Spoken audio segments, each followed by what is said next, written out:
Fideo dosbarth ti chwith ar gyfer mathemateg uwch gynhaliol uned 1. Diffinio ffwythiannau trigonometrig. Felly mor belled, os oes gyda ni triongl sgwâr, gyda ongl theta yn y cornel, bydd ochrau gyferbyn dyn ni, agos a'r hypotenuse. Rydych wedi dysgu am trigonometreg mewn triongl sgwâr, efallai gyda'r cofrif, mnemonic, Saesneg, SOHCAHTOA, neu sin yw gyferbyn dros hypotenuse, cos yw agos dros hypotenuse, a tan yw gyferbyn dros agos, neu opposite dros hypotenuse, agos dros hypotenuse, opposite dros agos. Dibynnu y ffordd i chi'n cofio nhw. Felly, enghraifft, sin yw gyferbyn dros hypotenuse. Efallai bod chi wedi sylwi bod sin theta yn hafelu cos 90 minus theta. 90 minus theta gyda ni yma. Sin cos 90 minus theta yw gyferbyn dros hypotenuse. Felly mae'r yna'n cyfateb i'w gilydd.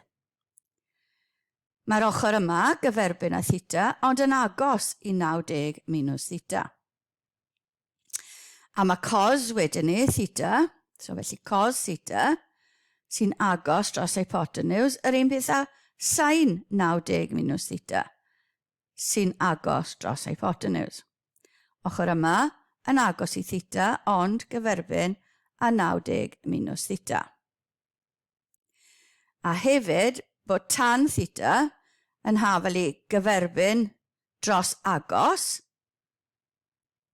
a ni'n gallu wneud hynna mewn i cyferbyn dros hypotenuse a agos dros hypotenuse, sy'n rhoi ni bod tan theta hefyd yn hafelu sin theta dros cos theta. Ni'n mynd i ail ddiffinio ffwythiannau sin, cos a tan nawr gan ddefnyddio'r cylch unedol yma. I chi'n gyfarwydd â graffiau sin a cos. Nawr ni'n mynd i ddefnyddio'r cylch yma i chi gweld sut mae hwn yn gweithio. Gwnawr hyn gan ddefnyddio'r cylch unedol, hynny yw cylch y radiws 1 canol 0,0. Felly, beth ni'n gweld yma?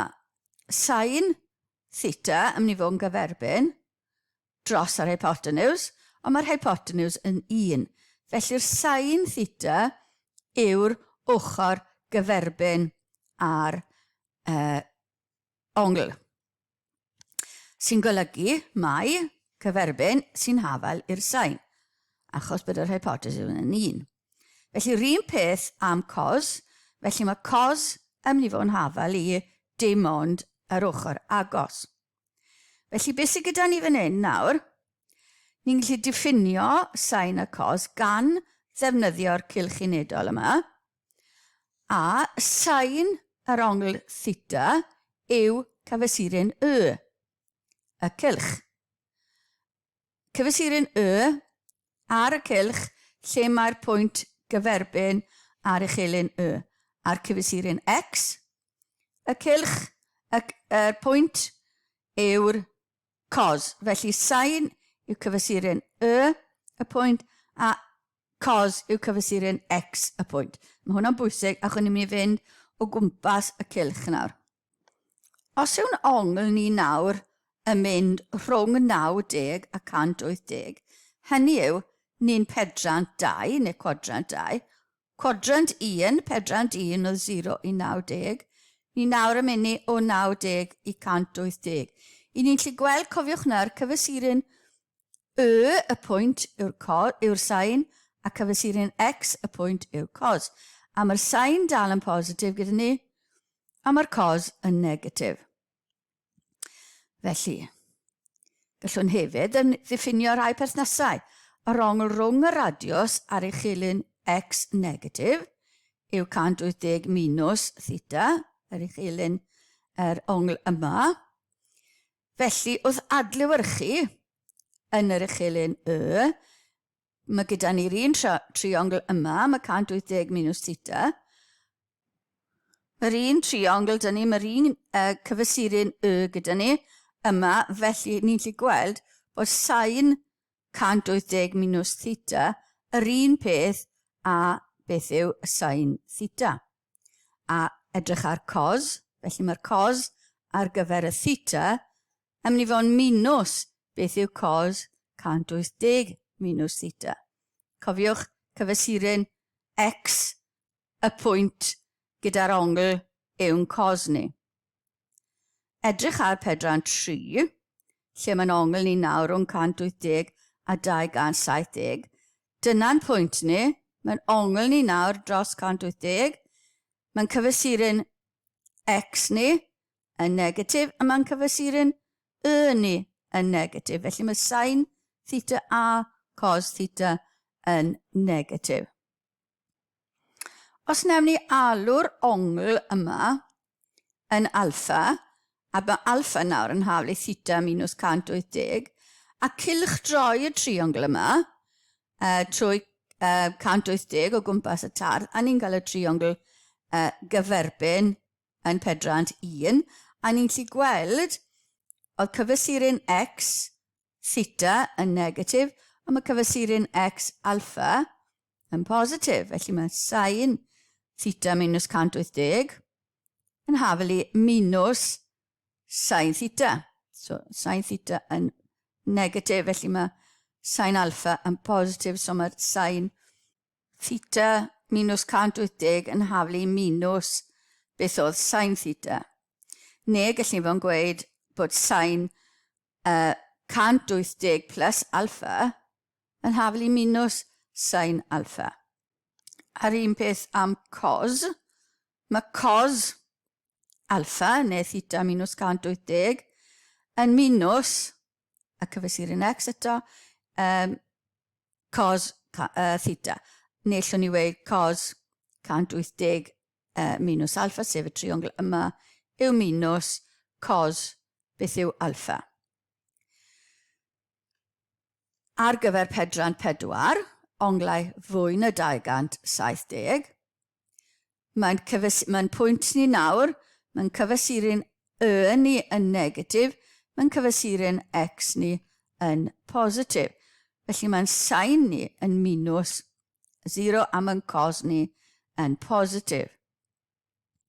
Felly gallwn ddiffinio rhai berthnasau, yr ongl rhwng y radiws a'r uchelyn x positif.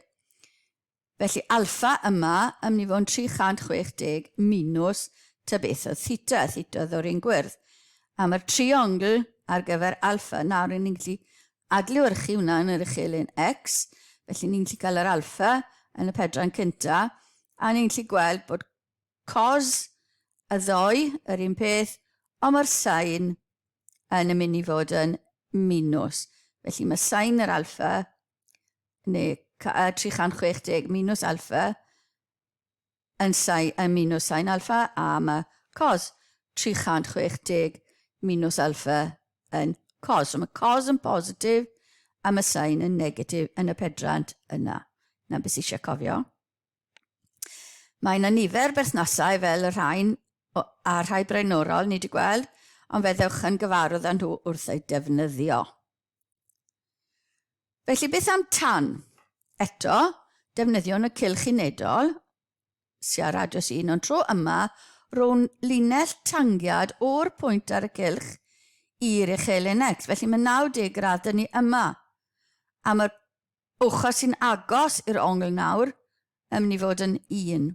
Felly yn y triongl yma, bydd tan theta yn gyferbyn dros agos. Felly'n gyferbyn ni yn y triongl yma sy'n haflu tan theta. Neu gallwn ni rhoi'r tangiad o'r pwynt 1,1 i'r llinell le mae'r ongl. A tro yma, yr agos sy'n 1. A eto y gyferbyn sy'n hafal i'r tan. Gyferbyn yr ongl dros agos. Felly gwelwn yn pedrant 1 bod tan yn positif. Yn pedrant 2, os yw'r ongl yn fwy na 90, mae'r linell yn croesi'r tangiad o'r pwynt 1,1 yma. Ni'n gallu gweld bod y tangiad yma yn 0. Felly mae tan theta yn 0 yn pedrant 2. Yn pedrant 3, felly mae'r ongl nawr rhwng 180 a 270. Dyna'r linell yr ongl a mae'r tangiad o'r pwynt 10 yn positif. Felly mae tan theta yn positif yma. A'r pedwerydd tangiad, felly ongl rhwng 270 a 360, mae'r linell yr ongl yn cyffwrdd ar tangiad o 10 a mae gyda ni gwerth negatif am y tan theta. Felly o'r diffiniad yma, ni'n gweld bod tan yn positif yn yr un gyntaf, negatif, positif, negatif.